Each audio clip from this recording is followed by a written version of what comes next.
Всем привет и добро пожаловать на канал Павел Саныч. Сегодня у нас будет достаточно необычный ролик, в принципе, во всех смыслах, не только по самой теме, но и по самому монтажу.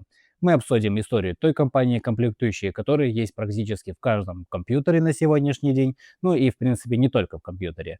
И что так сегодня любят геймеры, а это AMD.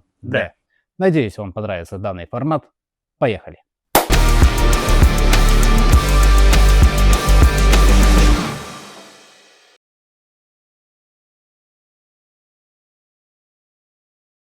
Все мы сейчас сидим либо на Intel, либо на AMD.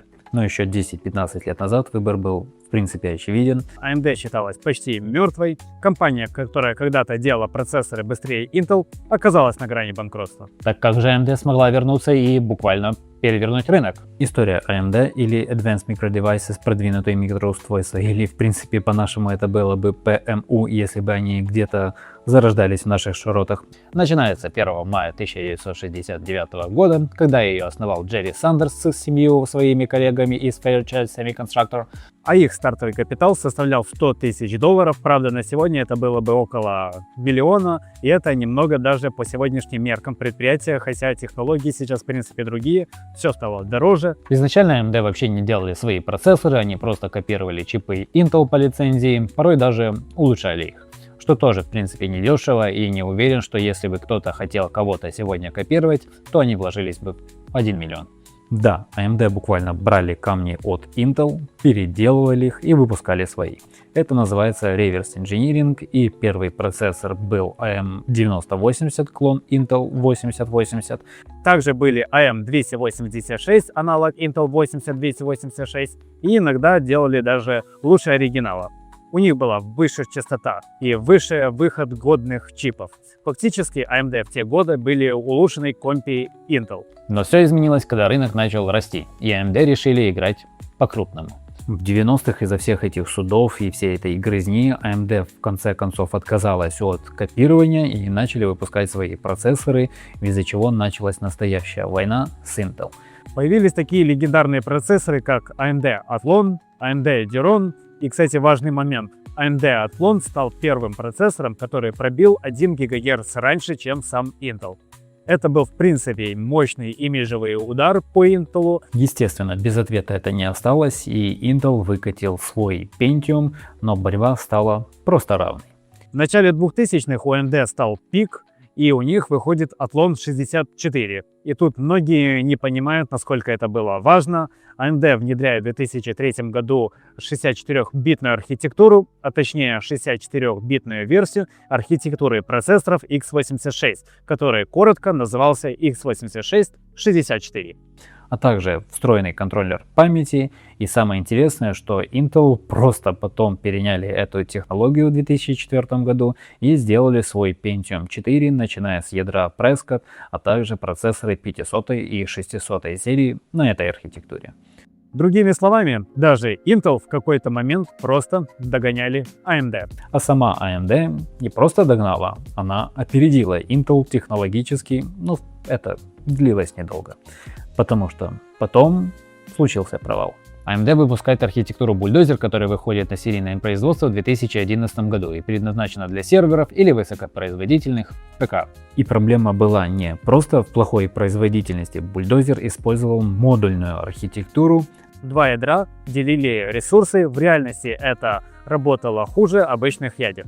На бумаге, конечно, мы получали много ядер, а по факту слабая производительность, и это стало катастрофой для AMD. У Bulldozer низкая производительность, высокий нагрев, проигрыш Intel практически во всем. А сама архитектура Bulldozer вошла в такие процессоры, как AMD FX, кодовое имя у них было Zambezi, а это у нас процессоры FX4 100, 6100, 8100, 8120 и флагманский 8150. Компания теряет рынок, компания теряет деньги и фактически оказывается на грани за этих 3 года. Пока у руля Гендира в 2014 году не появляется достаточно известная личность на сегодняшний день в кругах AMD.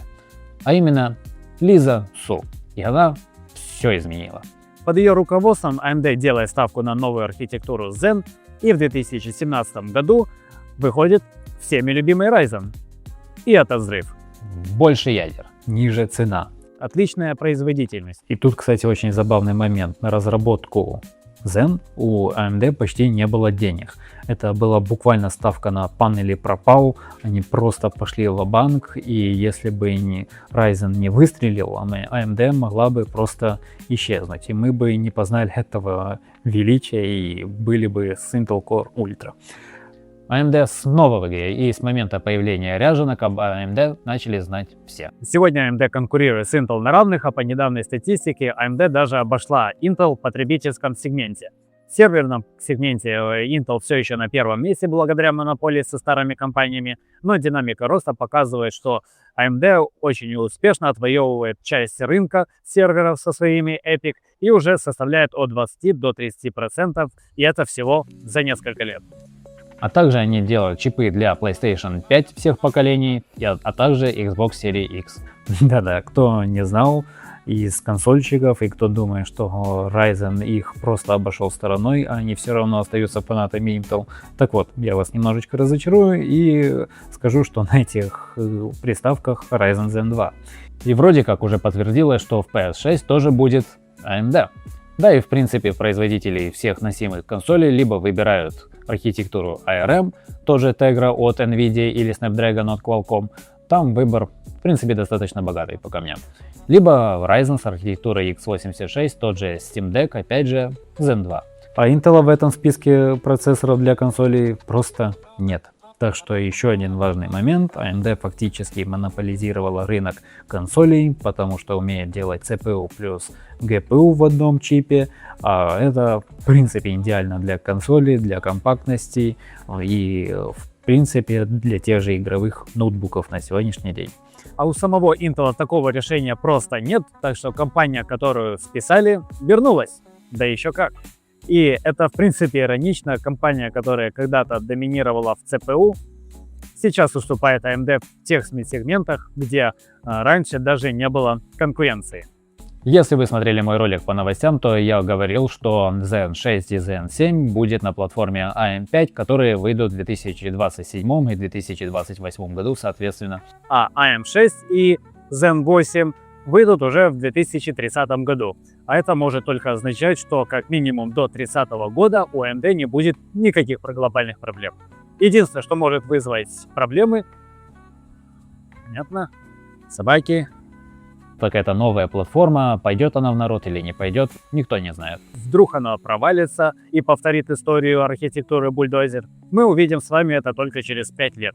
Здравствуйте. Я сомневаюсь, что что-то в принципе изменится от сегодняшней ситуации.